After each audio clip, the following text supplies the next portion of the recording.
Assalamu alaikum, welcome to Ahlulbayt Live on Ahlulbayt TV, and tonight we are going to be discussing the Sermon of Lady Fatema, salam alayha, in the court of Abu Bakr with regard to, obviously, the confiscation of Fadak. And again, obviously this is a significant event that has taken place in history, and that again is not really sufficiently remembered. So again, every year that this comes around, it's an opportunity to reflect again. There's so much in this sermon, and inshallah, with my guest Sayed Zafar Abbas tonight, inshallah, we'll be analysing the content of this speech and reflecting upon its implications, and also, of course, appealing to all of our viewers, everyone who's watching from whatever school of thought, again, to think about the weight and the meaning of this speech, and also to reflect upon why it is not mentioned and why it is not remembered by large parts of the Muslim world. Assalamu alaikum. Thank you for giving us your time to discuss this. I was just again reviewing the speech that Lady Fatema salam alayha gave, and it really is a very compact, very dense speech. Also, one thing that struck me was that, of course, one of the we could say excuses that's made with regard to the confiscation of Fadak is that, you know, she made a mistake, and Abu Bakr was trying to correct her and everything. But actually, when you look at the introduction of this speech, you know, it's sort of 20 minutes of really the lady demonstrating perfectly clearly that she knows the deen. She doesn't need to be taught the deen by, you know, other people. She is the daughter of the Holy Prophet, peace be upon him, and his holy progeny. So I was going to ask you which parts in particular you also wanted to reflect on. Bismillah ar-Rahman ar-Rahim. Alhamdulillah Rabbil Alameen wa sallallahu ala Muhammadin wa alayhi tahirin. I think that the sermon in itself gives us a lot of things to think about. If we look at the, you know, where Hazrat Zahra sallallahu alayha starts the sermon from, she's giving us, or she's informing us really that this is the way in which sermons from our household always begin. Right. So it always begins with the praise of Allah subhanahu wa ta'ala, the praise of the Holy Prophet, and of course the Holy Prophet, having delivered sermons prior, had always done that. Amir al-Mu'min, who's going to deliver sermons later on from the Mimbar of Kufa, will do exactly the same thing. Sayyidah Zainab, Imam Sajjad, all the sermons that will come will follow all the same pattern. You know, they're showing that there's this consistency, that whenever we deliver a speech, it's always following the same pattern. Yeah. What is, however, interesting in the sermon is that it's divided broadly into two main parts. So the first part of the sermon, after the praise of Allah and the Prophet, she is addressing the believers. So she's telling them about the philosophy of worship, of ibadat in the religion. And as you say, she's really telling everyone that she knows the deen better than anybody else. Yeah. Because there's nobody in that part of the sermon we can use that as istidlal, as evidence for the proof of her infallibility, her inerrancy, the fact that she didn't make a mistake, because there's nobody else who's telling us about the philosophy of worship in that way. And only someone who's points from Allah subhanahu wa ta'ala, who has divine intervention, could have mentioned the philosophy in that way. Yeah. And then the second half of the sermon is actually an address to all the Muslims. So she's telling them, first of all, how did my father bring the religion of Islam? You know, have you forgotten the way that, you know, you got to this stage that you are in today? And then she establishes her claim for the state of Fadak, which is what the sermon is all about. But the way or the steps that she follows in the sermon give us an insight into something much greater than just the estate of Fadak or the land that she was going there to claim.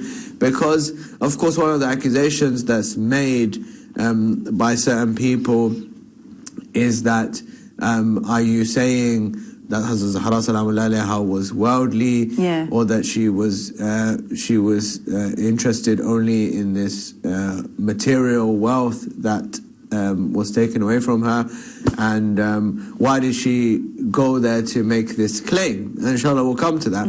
But the sermon itself is giving us an insight into the fact that it isn't about the worldly nature of the estate, because of course in the whole sermon she doesn't talk about the worldly benefits, if you like, that the estate will provide. If it had been one of us, we would have gone there to make a claim and say that if you don't give this to us, we're going to have this much loss, or we're going to have this much harm that will come to us because of not having this. But she doesn't make this claim. She talks about all these other things. So she's telling us that, yes, the estate of Fadak is my right and I've gone there to claim it, but I'm giving you all this prelude to tell you that it's not about the estate itself. It's about something else that I want you to think about.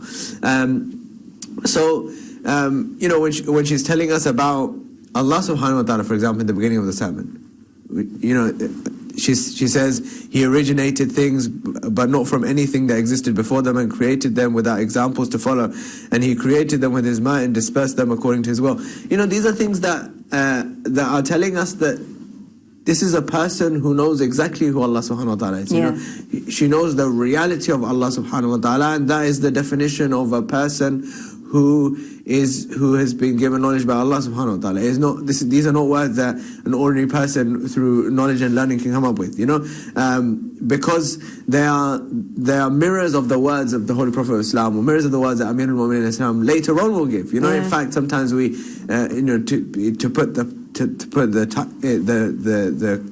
the speech into context, Amir al-Mu'minin's sermons, which are recorded in Nahj al-Balagha, and in fact if we read sermon number 1 of Nahj al-Balagha, it's almost exactly the same words, where he's talking about creation. But in terms of the timeline, the sermon of Fadak comes 2.5 decades prior to any sermon Amir al-Mu'minin is going to deliver, because he's only going to deliver sermons when he gets to Kufa, which is in 35 AH. So in terms of time frame, Hazrat Zahra's sermon is actually before Amir al-Mu'minin's sermon. And so it's telling us that, yes, these are the words that infallibles alayhim salatu salam can come up with. And then she's coming to the other things that she's going to discuss. So all in all, the sermon's giving us an insight into something that is really much more than just 11 AH in Medina regarding an orchard or orchards, or between Fatima and the government. It is something that is to last till the Day of Judgment. And for this reason, inshallah, that we'll go on to the next point, for this reason we learn that Ahlulbayt ﷺ would ask their children to memorize the Sermon of Fadak, just like they would ask them to memorize the Holy Quran. And the first person to memorize the Sermon of Fadak, and in fact the first narrator of this sermon, is Sayyidah Zainab Salamullahi alayha, who accompanied her mother into the court at age 5 or 6 years old, and is the first person to narrate the Sermon of Fadak. So really, it's telling us that it isn't just related. Sometimes we struggle with relevance. We say, there's something that happened 1400 years ago. Why are we still talking about a claim that's gone? The people who they're claiming and the defendant, and they're all gone. Why is it still so important? Well, it's important because there's something in the sermon for us today which we have to reflect on. Thank you. And also, of course, as somebody commented and wanted to remind everyone that it was anyway originally a gift to her. So it wasn't, something that had been, that she was erroneously claiming. Of course, in the matter of Fadak, Hazrat Zahra Salamullahi alayha presented her claim on the basis of 3 Islamic laws. So she first insisted on the claim that, as we know, even in secular legal systems and in Islamic legal systems, possession is 9/10 of the law. That I am in possession of this, and therefore it belongs to me, and you have to provide the evidence that it doesn't belong to me, because I'm in possession of it. And evidence, of course, was not provided. Then she mentions that, yes, even if you reject my claim of possession, then and of course this possession was received in the lifetime of the Holy Prophet of Islam. There's a verse of the Holy Quran which is revealed in the lifetime of the Holy Prophet of Islam, وَآتِ ذِي الْقُرْبَ حَقُّهُ, which is in Surah Al-Isra. When this verse is revealed, the Holy Prophet of Islam gives Fadak to Hazrat Zahra Salamullahi alayha. So she mentions this first claim. Then she says, even if you reject this claim, then on the basis of inheritance, I should receive that which belonged to the Holy Prophet of Islam. Then when they reject even the claim of inheritance, then she says that on the basis of khumus, which is the entitlement of the family of the Holy Prophet of Islam, even on that basis, this estate of Fadak belongs to me. So she had brought forward three claims, or on the basis of three Islamic principles, she had brought her claim, and all three of them had been rejected by the government. The first one, of course, on the basis that we've taken possession over it. The second one on the basis of a spurious hadith regarding inheritance. And the third one on the basis that they rejected the khums, the principle of the khums entirely.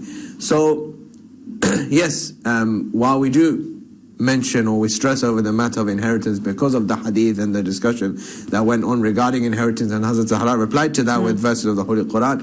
But yes, the first claim that she made was with regards to possession, and of course that she had possessed it in the lifetime of the Holy Prophet of Islam, and therefore any matter that would have that needed to be raised, or if at all it was not her right in any way, then in the time of the Holy Prophet of Islam that would have been resolved.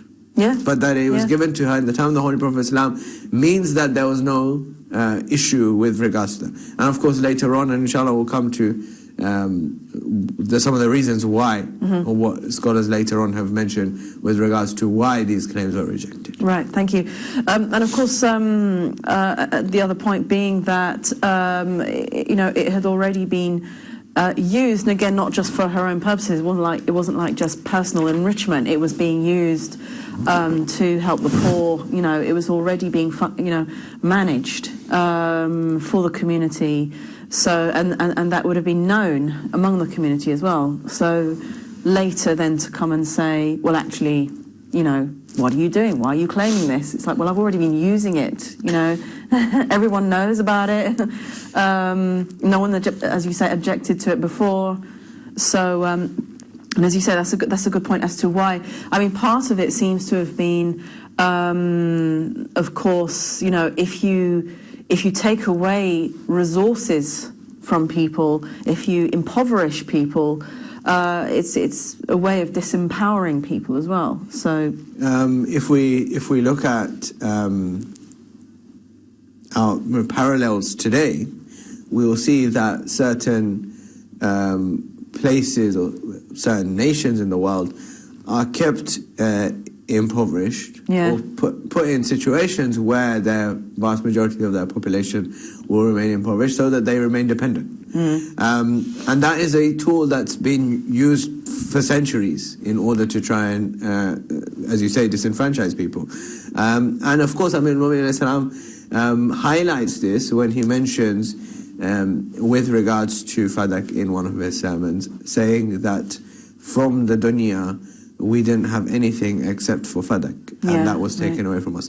So that's telling us that as far as Ahlulbayt alayhim salam were concerned, it was not the matter of the property, but it was the matter of what was our right, what belonged to us, and where we had to go and claim and tell people that this belongs to us. And this was the objective of those people who deprived that from Ahlulbayt alayhim salam, to try and disenfranchise them, to try and put them in that position where they would not have that financial stability. Of course, Amir al-Mu'minin is the Imam. He comes up with other solutions. Inshallah, we'll come to that as well. But the purpose of that was, of course, because, of course, these are, to give context, 140 miles outside of Medina, right, is the place called Fadak. It still exists today, and is full of date orchards, and the revenue from that was amounting to millions of dinars in those times. Mm-hmm. Yeah. Thank you. We've just got a few minutes till we go to break, and as you say again, I mean, as I was reading, even just the beginning of her speech, declaration of Tawheed, and as you say, it does follow this pattern of speeches that all of the Ahlulbayt alayhim salam give, and of course with great eloquence, which obviously the English doesn't do justice to by any means, and we desperately need more good translations. So she goes on to state Tawheed, the oneness of Allah, and Nubuwwah, and she testifies to the Nubuwwah of her own father, the prophethood of her own father. Also, interestingly, saying that Allah subhanahu wa ta'ala named the Holy Prophet before he sent him. So again, his mission being preordained, his identity, being determined before he came into this world. And I noticed that another interesting point that she makes here is when she says Allah has sent him as a perfection for his commands, a resolution to his to accomplish his rule, and an implementation of the decrees of his mercy. So he, the Holy Prophet, so he found the nations to vary in their faiths, obsessed by their fires, worshipping their idols. And an interesting point she makes here, and denying Allah despite their knowledge of him. So I think this is the point as well, where people have talked about the issue of acknowledging the walaya of the Ahlulbayt alayhim salam, and what happens if someone never heard about it, and really I suppose we could say the main issue is with regard to those who knew who they were, who acknowledged their walaya very well, but who in spite of all that decided to deny it.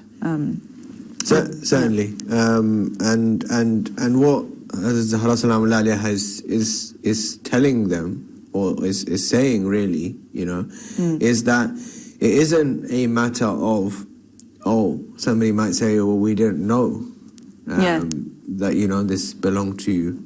No, you knew exactly what belonged to me, and you know exactly what was happening, and you knew exactly what the Prophet had said, but despite that you're choosing to remain silent. Thank you very much, and we're just about to go to break. Inshallah, we'll see you in a few minutes.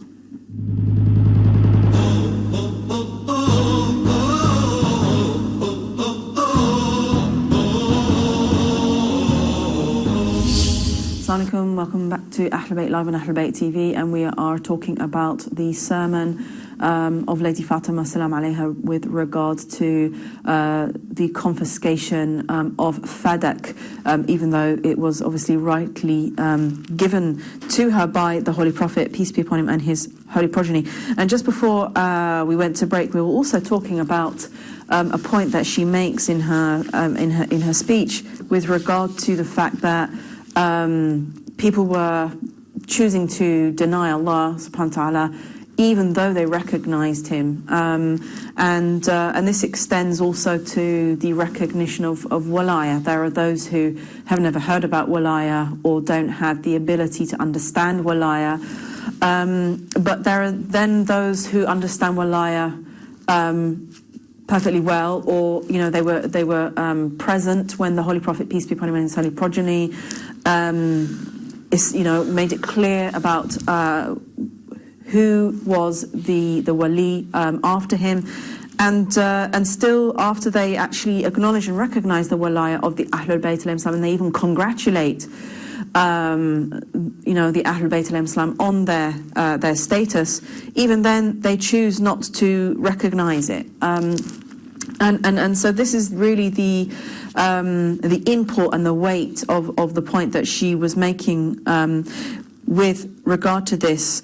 There's also a beautiful point that she makes in her speech where she is also reminding those who are listening of the status of Imam Ali alayhi salam. So again, she goes through Tawheed, Nubuwah, she comes up to Imama, and she says, thus if you identify and recognize him, you shall realize that he is my father, the Holy Prophet, and not the father of any of your women, the brother of my cousin Ali, rather than any of your men. And so again, saying that he is the brother of her cousin Ali alayhi salam, it's a reminder again of the fact that, when the Holy Prophet migrated to Medina, one of the things he did, it's a sort of well-known event, that he made people spiritual brothers.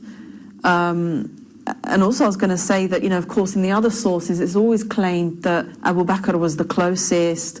And then the question arises, well, if he was the closest, why did the Holy Prophet make Imam Ali alayhi salam his brother? And this is very interesting, actually, because there's very few incidents in the Holy Prophet Islam's life which are repeated. And mu'akhat is something that happens in Mecca, and then it happens in Medina as well.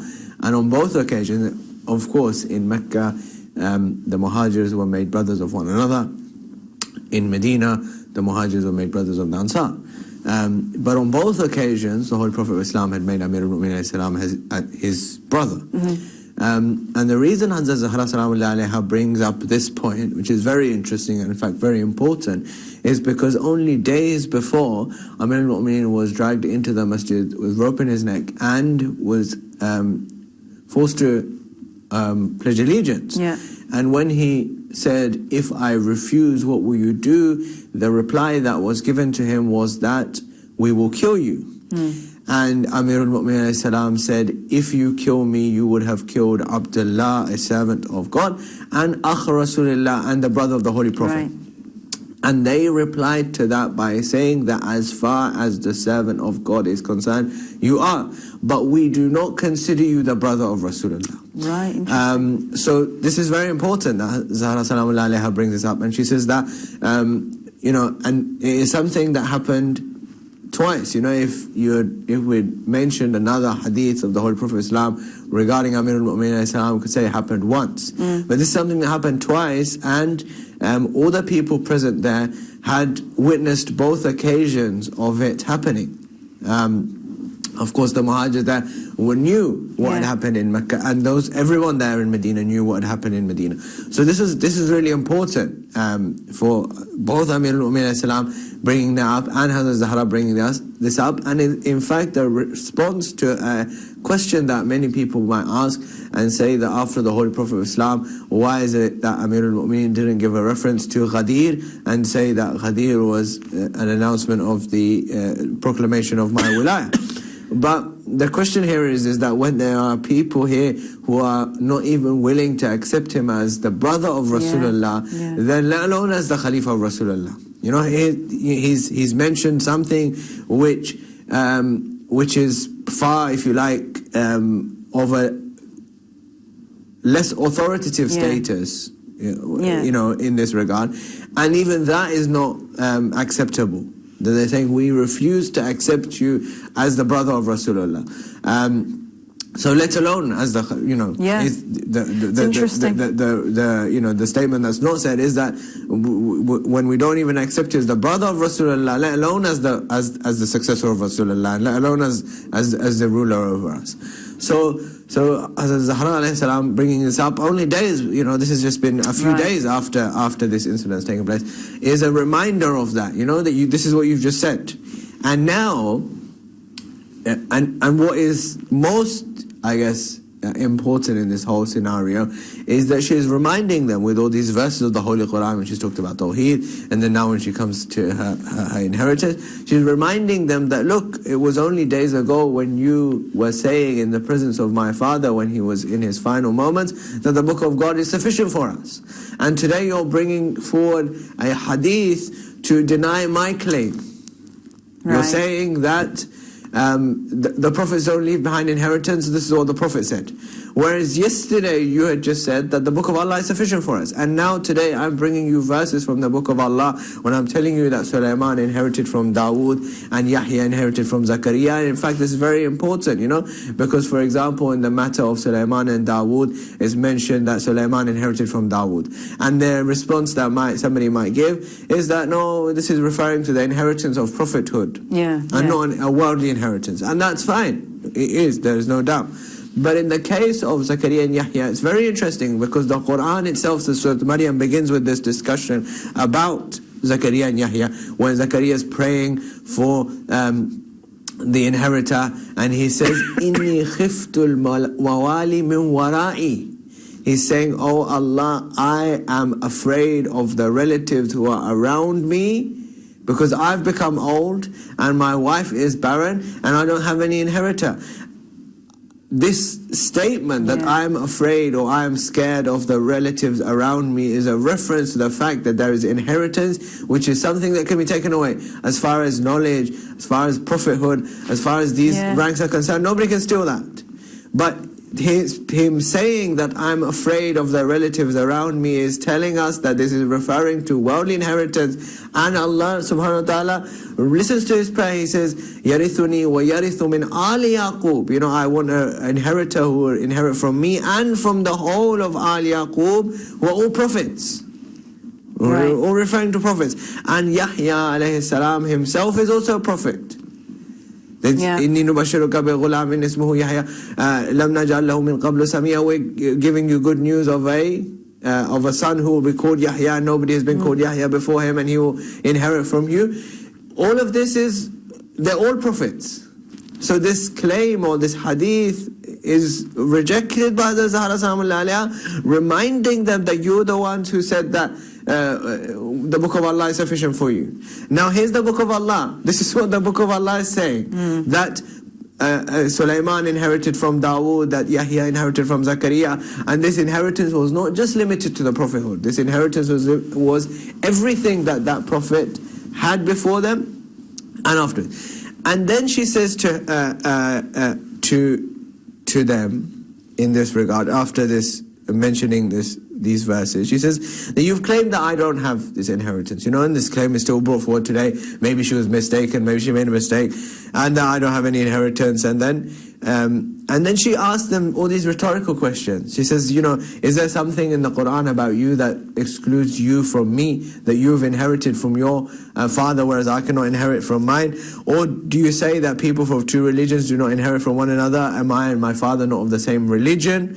Or are you, and then she asked, or are you more aware of the Quran than my father and my cousin, Amirul Mu'minin?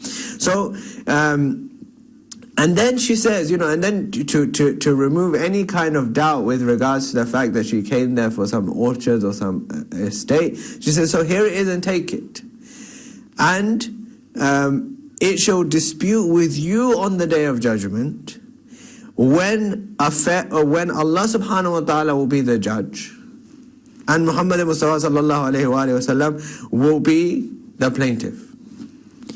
And at that time of hour, the wrongdoers or those who have oppressed will be the losers. And it should not benefit you to regret then. For every message there is a time limit, and you shall know to whom a punishment that will confound him will come, and upon whom a lasting doom will fall. So, this whole thing is, it's all concluded in the fact that she went there to get this estate of Fadak and she didn't get it and she was mistaken and that it was spent on X, Y, and Z. This is all irrelevant. She's already said that. Take it.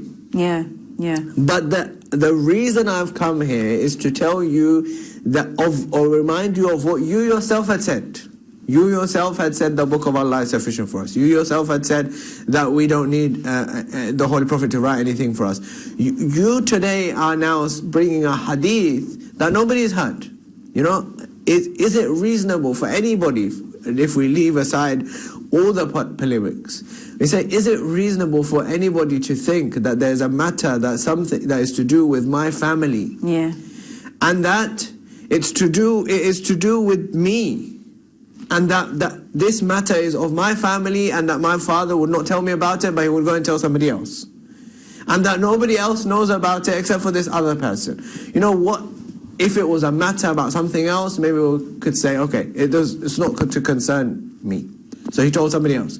But this matter concerns me. And that my father's gone and told somebody else. You know, it doesn't make any sense whatsoever for anyone who would take a non-polemical look at this, just this matter, that the fact that there's a hadith allegedly that the Holy Prophet of Islam has said, and nobody has heard this hadith except for a person outside the house of the Prophet, and nobody in the house for whom this is related to, because of course the alleged hadith is that Prophets don't leave behind inheritance, nor do they become inheritors, except that whatever they leave behind is sadaqah. Right? So that's directly to do with the family of the Prophet. Surely the Prophet would have told his family that this is, don't go after me to go and claim for inheritance because everything is for sadaqah. Right? Yeah. Yet he hasn't told them, apparently. Yet he's told somebody else. And nobody else has heard this hadith, nobody else knows this hadith, nobody else knows about this hadith. And it's going against the Holy Quran as well. And the Holy Prophet of Islam has very clearly stated that if anything goes against the Holy Quran, throw it against the wall. It is not from me. Reject that hadith. So here's the question, how is it that after all of this, that somebody who's observing this whole issue, reading the sermon, finding out about Hazrat Zahra Salamullahi alayha, would say that, there's a matter of being mistaken. Because if there's a matter of being mistaken, then where's the counter argument? Where's the counter case from the claimants? Hazrat Zahra's sermon is there. Where's the sermon from the other side saying, well, no, this is what the Quran says, this is what the Hadith says? Where's the counter claim? We don't see any counter claim. Thank you, and we just got a caller on the line now, which we will take. Assalamu alaikum. Wa alaikum salam. Wa alaikum salam wa rahmatullah. How you doing, brothers and sisters? My name is Muhammad Ali. Welcome. I wanted to ask a question regarding the incident of Fadak between Fatima alayhi salatu wasalam and Abu Bakr. Go ahead. Yeah, okay, am I good to go? Okay, my question is that in the incident of Fadak, Abu Bakr asked Fatima alayhi salam for witnesses to prove that Fadak was hers. So what Fatima did was she brought 3 witnesses. I think the 3 witnesses were Hassan, Hussein, and another one of the Prophet's wives. Now Abu Bakr denounced her witnesses and said because they're family, they're biased, and I'm not going to accept their testimony. So Fatima asked him for his witnesses to prove whether or not that Fadak was not hers, and he brought forth Aisha. Now, despite Aisha being his daughter and his family member, he accepted her testimony, but he never accepted Fatima's family member's testimony. I just wanted to ask the Imam if this is a true hadith, and maybe, if possible, if he could quote it or reference it to me. If possible. Thank you. That's a very good question. It's a very good point. We were actually going to come to that. It's very interesting because Hazrat Salamullahi has asked for witnesses, and as I already mentioned, that the claimant had no place to ask the Hazrat Salamullahi for witnesses, because as we've already said, it wasn't her possession. Any witnesses that should be brought forth were from the other side. In any case, Fatima Salamullahi brought Amirul Mu'minin alayhi salam, and she brought Ayman.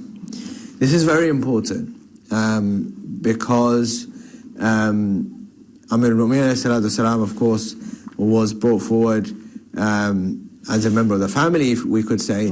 But Ayman is very important because Ayman was a slave girl belonging to Hazrat Abdullah, the father of the Holy Prophet of Islam. Right. And the Holy Prophet of Islam had received her in inheritance. And Hazrat Zahra Salamullahi had received her in inheritance from the Holy Prophet of Islam.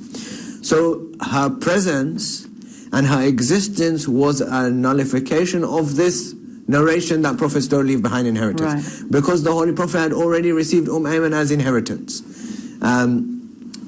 Then when Ayman came to the court, Amir al-Mu'minin and Ayman's testimony was rejected because it was claimed that there was one man and one woman, whereas it was required to have two men or one man and two women. However, Ayman, when she came into the court, had addressed the two men in the court, and she had said to them that I'm going to relate to you a hadith of the Holy Prophet of Islam, and I want you to testify whether it's true or not. And Ayman had said that the Holy Prophet of Islam has said with regards to me that there is not a woman upon whom the sun has shone who is more truthful than Ayman. Do you attest that this is a hadith of the Holy Prophet of Islam?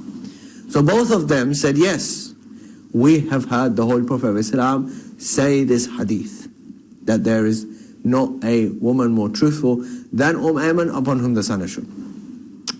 So those two have already testified that whatever Ayman is going to say is going to be true. Then Ayman says it belongs to Fatima salamullah alayha, and I'm a testament to that. So those two men have already testified that what Ayman is saying is true. So those are their testimony is already there. It's two The two men testimony is there. Even though that claim is also batil, because the two men testimony is only in matters of, in the case of murder and not in anything else. However, even if that was to be the case, if argument's sake, the two men having testified is made it sufficient. In addition to that, the event of Mubahala has just only taken place 3 weeks ago. Just before the Holy Prophet of Islam has passed away, the event of Mubahala has taken place. According to most narratives, it's right after the event of Ghadi. And so, in that, Allah subhanahu wa ta'ala has already revealed of us saying that these are the most truthful people. Which has been acknowledged by the people of Najran, because they come out and Abu al-Harith comes and says that I see faces that if they were to order the mountain to move, they would move. And true people from those five, or if we want to include Imam Hussain who were also brought and were rejected on the basis that they were children, the question that I ask is that, if they were children, they were also children when the event of Mubahala took place. So the Holy Prophet of Islam saw it fit to bring his children to the Mubahala to defend the religion of Islam. So if they were old enough to defend the religion of Islam, they're old enough to be present in this case. And that Amir al-Mu'min, Zahra salamullah alayha, Hassan and Hussein, all of these four are the ones who are in Mubahala. Today they're here, and today they are being rejected. The people of Najran who are not Muslims acknowledge their greatness. Yet people who have recited the kalim of the Holy Prophet of Islam are today saying, and in effect, what they're doing is implicitly claiming that they're lying. Yeah. I mean, that this claim that Zahra Salamullah has brought is not true, that she's mistaken. Whatever words we might use for it to make it sound less severe, in effect what they're saying is Zahra Salamullah alayha is not telling the truth. And that those people who she has brought, because they are members of her family or because they're, is also not true. So all of that is a indictment on the fact of those people who've rejected her claim, but also an indictment on the people who are there listening. That's only days before somebody had everybody's conscience died, that they couldn't stand up and say only 5 weeks ago, only 6 weeks ago, this happened. How dare you say that she's not telling the truth? How could you imagine? And that the witnesses are not trustworthy, or how can you reject the testimony of Amir al-Mu'min alayhi salam because he's a family member of the Holy Prophet of Islam? Since when did somebody being a member of the family be a basis for rejecting their testimony? And also, so you're saying that, just to clarify, are you saying that Imams Hassan and Hussein were potentially going to be brought, but they were rejected, and so she brought Amir al-Mu'mineen and Ayman? Well, she brought Amir al-Mu'mineen and Ayman, and when they rejected them and said that there has to be more men, and she brought Imam Hassan and Imam Hussein, and they rejected them on the basis that they were children. So all of this is telling us also that it had got to a stage after the demise of the Holy Prophet of Islam that there was nobody there from the people who was willing to testify for Fatima salamullah. Yeah, and something inshallah we'll continue to discuss, but we've also got one caller and then we have to go straight to break, so we'll take the question and then inshallah we'll go straight to break. Assalamu alaikum. Wa alaikum assalam. Wa alaikum assalam wa rahmatullah. I just wanted to give a thanks to the last brother who called in regarding the last question regarding the witnesses, which I didn't know. And after finding out such information, I wanted to know whether or not it was permissible to actually indulge in cursing the Sahaba after finding out such information, because that's actually thrown me back quite a way. So I was wondering, after finding out such information about these characters, would that sort of action and what they had actually done to Lady Fatima, would it be okay? Would such actions not make it permissible to curse such individuals? That's my question, really. Okay, thank you. Although using that word is always a problem in the English to use curse and Latin because they've got different meanings. Discuss after there. Yeah. Okay, so we just got 3 minutes, and as you were saying, I mean, no one is willing to come forward. This is what she also says to the Ansar, inshallah, which we will talk about also, where she's turning to them and saying, "Oh, you people of intellect, the strong supporters of the nation, basically, why are you being silent?" And this is a point, actually, as I was saying earlier in the break, that this silence, the Ansar everyone remains silent.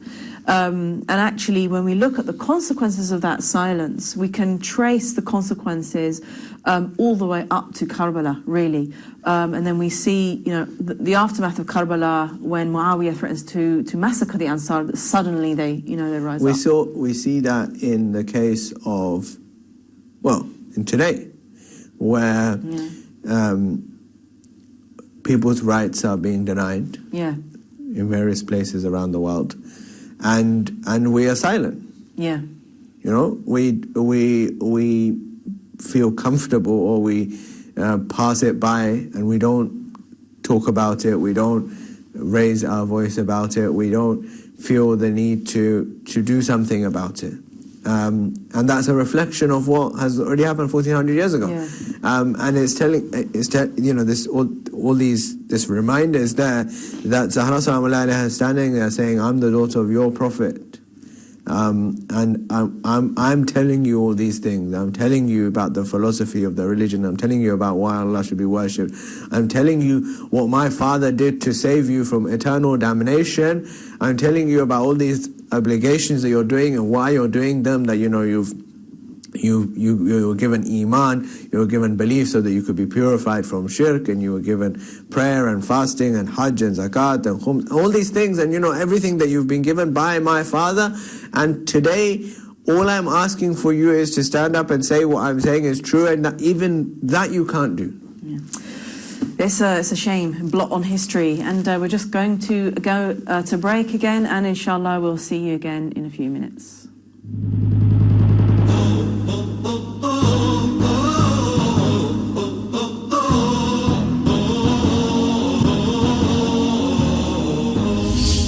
Assalamu alaikum, welcome back to Ahlulbayt Live on Ahlulbayt TV, and we're talking about the momentous event when the land of Fadak that had been given to Lady Fatema salam alayha by the Holy Prophet, peace be upon him and his holy progeny, was confiscated from her very quickly after he had passed away. Actually also kind of giving rise to the idea that there must have been plans afoot even before, for this to have happened so quickly after he had passed away. It must have been something that was meditated upon beforehand, actually. Hazrat Hassan gives a indication towards that, where she says, when she's addressing the Muhajirin, right, and in fact is a very severe statement if you think about it, where she says that the Satan put his head out of his hole, crying out to you, and he found you responsive to his invitation and observing his deceits, and that he aroused you and found you quick to respond to him, and invited you to anger and found you angry to his anger. Therefore, you branded other than your camels and proceeded other than to your drinking places. And you did so while the Prophet, as in the demise of the Prophet, was still recent. The wound was still wide and it had not yet healed. And the Prophet was not yet buried. Did you do so quickly on the claim of the fear of sedition? Of course, the justification that was provided was that we feared fitna, and therefore we hurried to decide the matter of Khilafat. Surely into sedition you have already tumbled down, and most surely hell encompasses the unbelievers. So she's hinted towards that already, saying that even before the Holy Prophet of Islam had been buried, you had already made all these plans to do whatever you wanted to do, and that it was shaitan, and it was the devil that was inviting you towards doing this, and all you did was responded to it. We'll continue. We'll continue. Yeah, we'll just take a call. We'll also answer the previous caller's question, which we haven't answered yet. We'll just take this call. Assalamu alaikum. Alaikum assalam. My name is Muslim Hashim. I'm calling from London. I have not a question. In fact, I just wanted to ask you, why is it that we don't celebrate the victory of Fadak? Because, at the time when Lady Fatema, salawatullah alaiha, when she pleaded her case, it was not only, it had multiple aspects. One was this: people at that time, the tyrant, the caliph, they were preventing people to narrate a hadith of Rasulullah, and in fact they were being punished. The Ashab al-Mubarak, those who were found narrating the hadith. And later on, what she did, she forced him. He himself was forced to narrate a hadith, right or wrong, that we don't care. And after that, a new channel of hadith narration was opened. So we should, in fact, celebrate this Fadak as an Eid. It should be. This is it is very obvious reason we can celebrate it, because those people, and she proved herself to be Badrat al-Rasul, because had it not been because of her, people would have forgotten the Prophet and the Ahadith and the teachings of Prophet ﷺ. Okay, thank you. Thank you very much. Interesting point as well to make. Yes, certainly.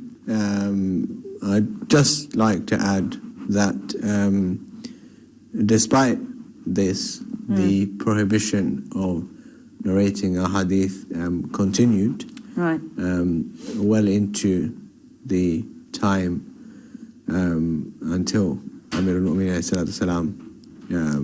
assumed the Khilafat. And it was only in the Umayyad period when hadith narration and distribution began again in earnest. So yes, I concede the point. Yeah. But the prohibition of hadith definitely stood. Okay. Yes, in this case, as I've already mentioned, the Khalifa had to mention a hadith in order to go against the Quran, and Zahra Salamullah alayha actually showed that I'm referring to the Quran, which you had claimed was sufficient. But the prohibition of hadith continued.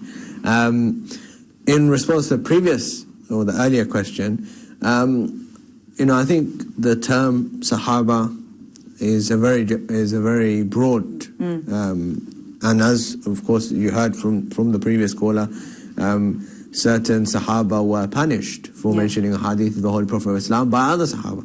So therefore, as a blanket term of Sahaba, it's very difficult to make any kind of judgment with regards to that. There will be people who are good from amongst the Sahaba and those who are not so good. And the Holy Quran refers to us towards this, that there were people like that in the time of the Holy Prophet of Islam as well. As far as the mentioning of whether we should do disassociation or bara'at from them, then the Holy Quran has given us a very easy way to find out who fits that category when Allah subhanahu wa ta'ala says, إِنَّ الَّذِينَ يُؤْذُونَ اللَّهَ وَرَسُولَهُ لَعْنَهُمُ اللَّهُ فِي الدُّنْيَا وَالْآخِرَةِ وَأَدَّ لَهُمْ عَذَابًا مَهِينًا. This is verse number 57 of Surah Al-Ahzab. Surely those who annoy, who do either towards Allah subhanahu wa ta'ala and His Messenger, la'ana is upon them in dunya and in akhirah, and for them is a painful punishment. And of course the Holy Prophet Islam's hadith, which is muttafaqa alayh, everybody accepts it, Fatima badatun minni man adaha faqad adani, whosoever annoyed her. It's the same word that's used in the ayah, is the same word that's used in the hadith as well. Fatima is a part of me, and whosoever annoys her has annoyed me. So therefore, whoever has annoyed her has come under that category of that verse of the Holy Quran, and whosoever that is. And I think it's important to mention that whosoever it is, because if we mention a particular person or particular persons, it is possible we might miss out a few people who also annoyed her. And therefore it's important to say that whosoever did so, because that's what the hadith of the Holy Prophet says. Yeah. Whosoever annoyed her, whether it's the people that we know, whether it's the people that were apparent, or the people behind them, or other people whose names perhaps have not been mentioned in history. Whosoever they are, upon them is la'ana of Allah subhanahu wa ta'ala in this life and the hereafter. As far as our disassociation is concerned, then of course we disassociate ourselves from them as well. Most importantly, we disassociate ourselves from the action by not doing that same action in our own lives. By saying that if somebody was oppressive towards Zahra Salamullah alayha, then I shouldn't have any oppression in my life. And if somebody took the rights away from Zahra Salamullah alayha, then I should make sure that in my lifetime I'm not taking away rights from anybody else. And that really would be the essence and the reality and the meaning of bara'ah. That bara'ah is not for me to speak something or say something, but bara'ah is for me to act in the way that I show with my actions that I am away from the actions that those people did, because I have no personal enmity with person X, Y, Z.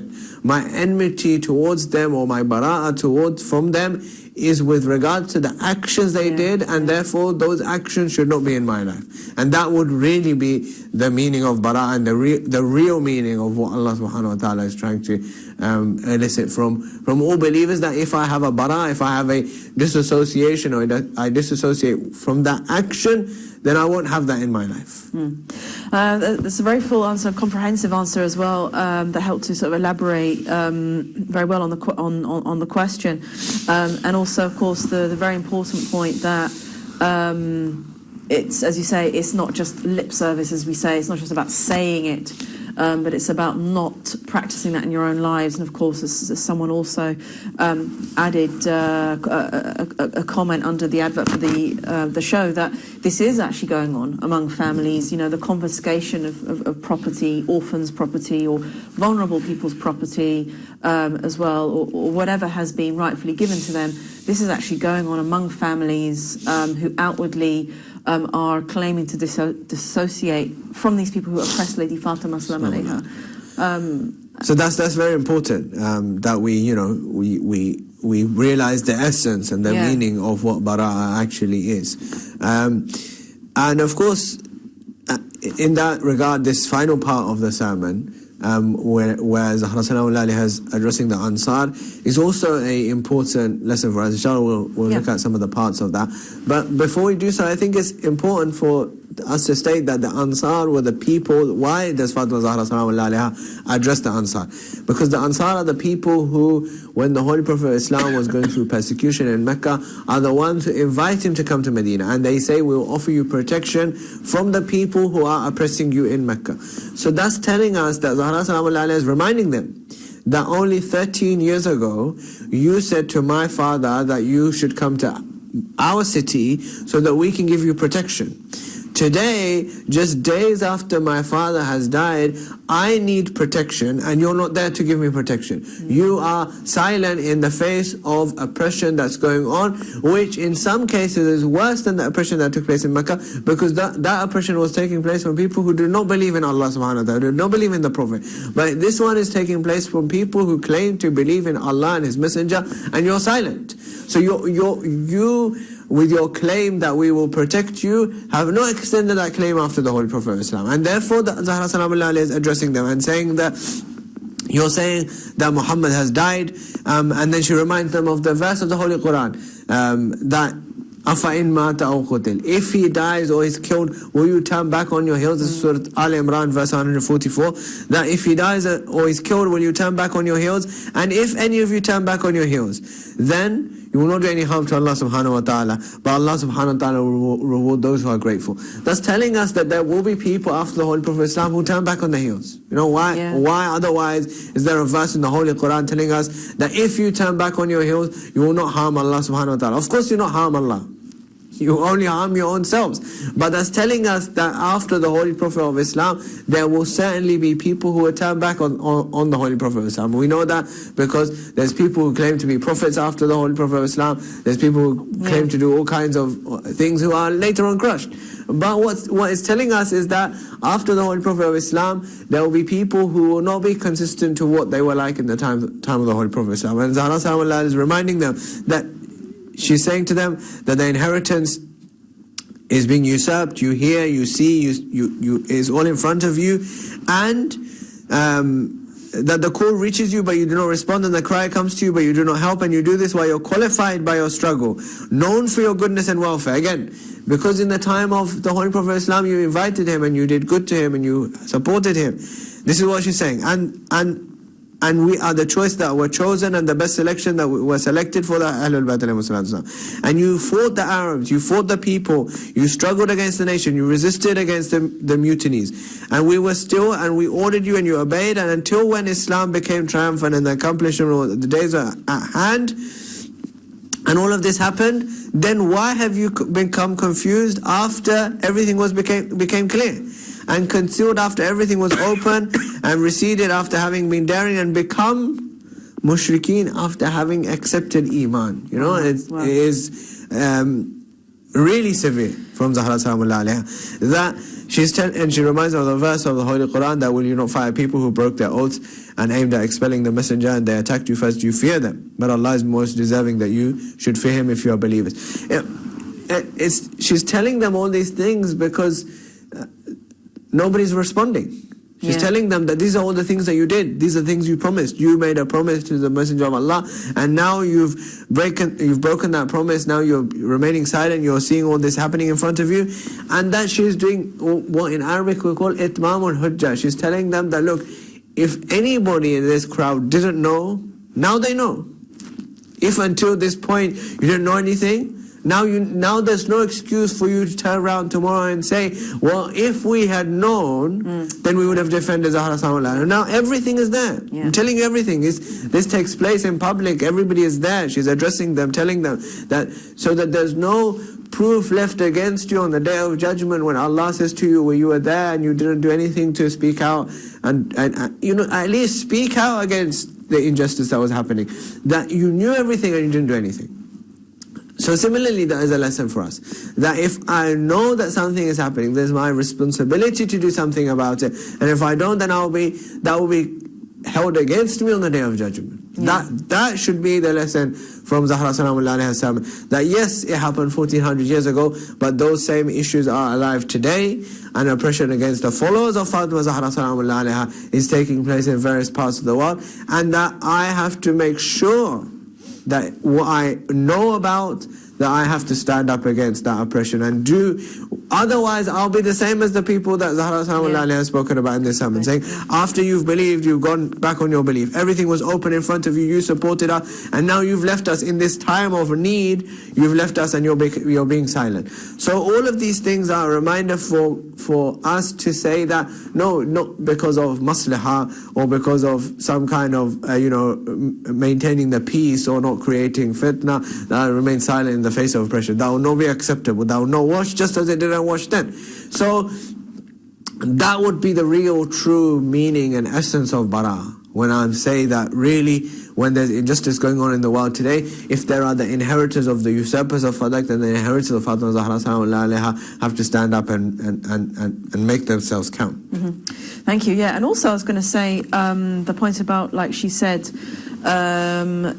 addressing people who have confiscated Fadak from her, and saying to them directly that, again, that they are basically heading for a bad destination.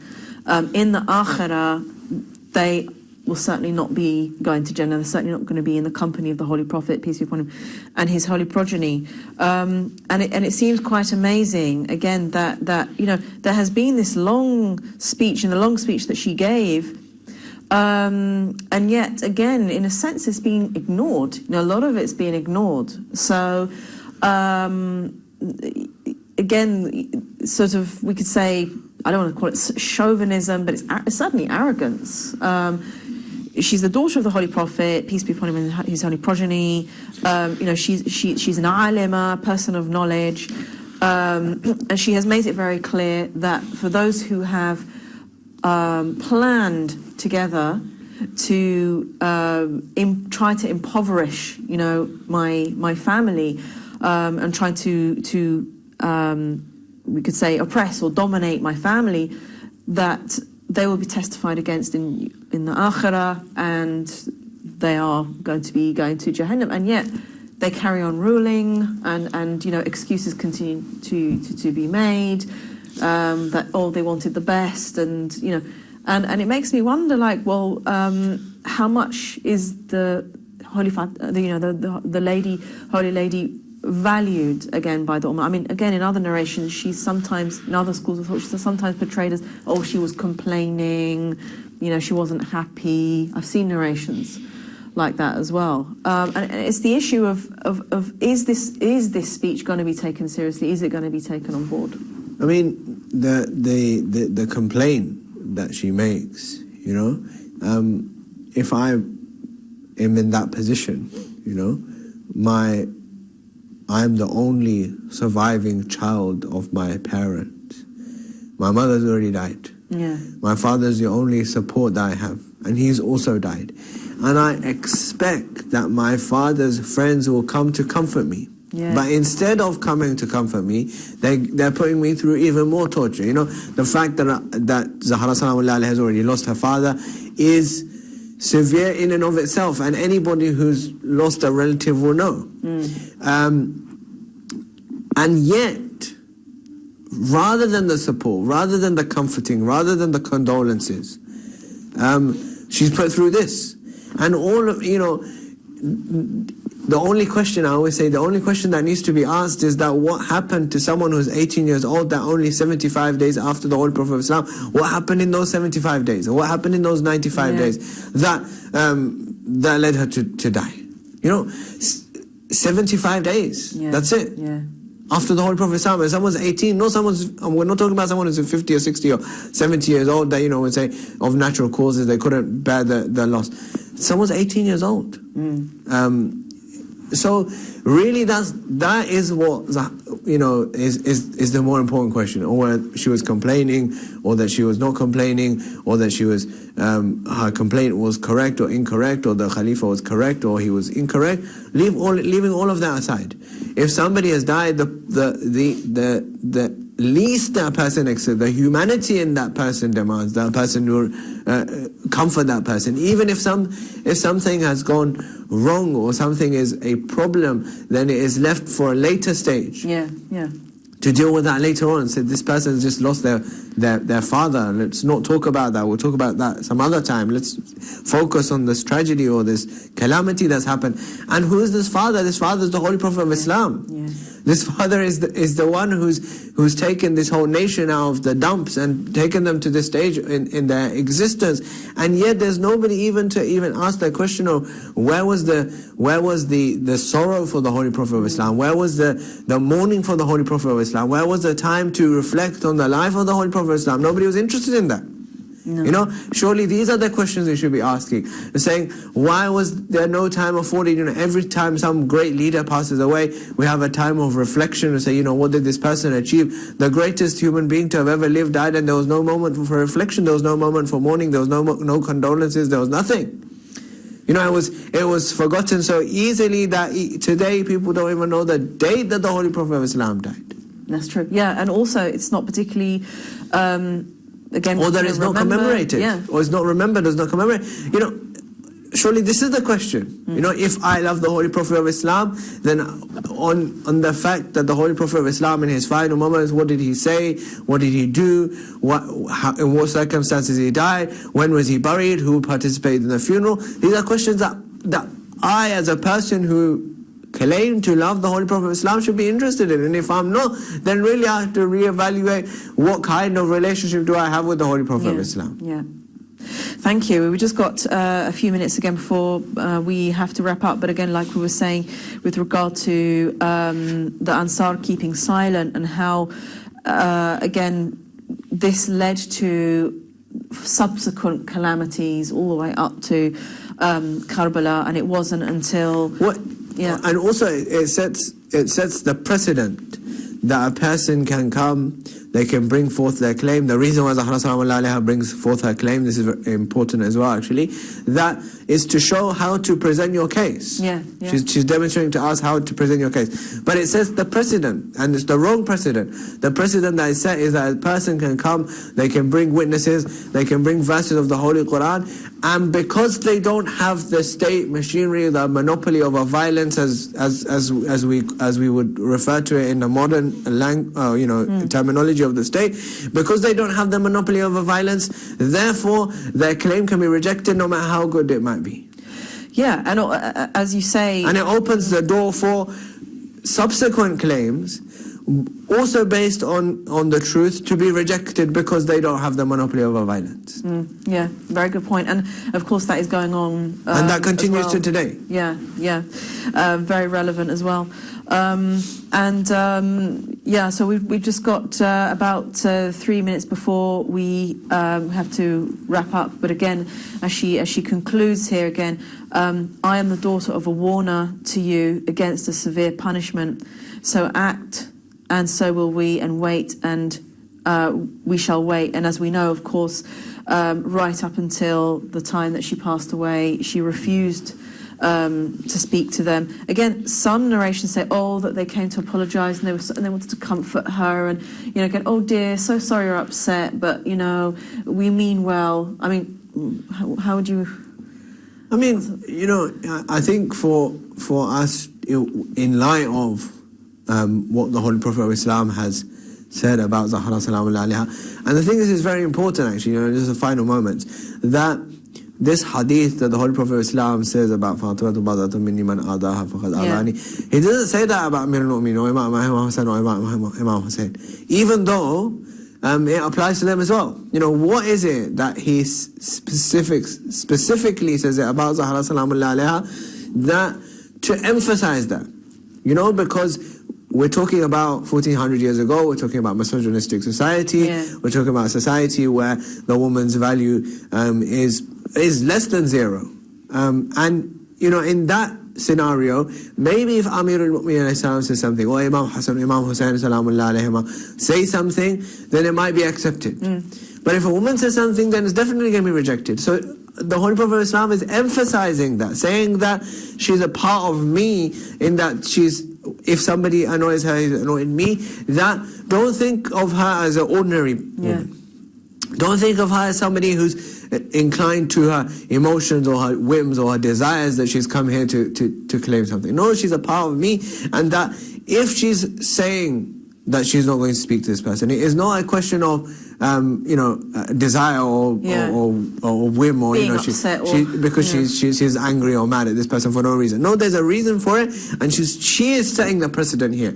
That you set the precedent that you rejected my claim, even though it was based on the truth and on the Holy Quran. So I'm now setting the precedent that I'm not going to speak to you, to show that my claim was correct, and you rejected it because you thought that you had power. Thank you. Well, she did her own bara'ah as well. We can say thank you very much, Sayed Zafar Abbas, for an excellent programme. And thank you so much for our callers for calling in. It always makes the programme, again, better with our callers calling in. And inshallah, we'll see you again next week.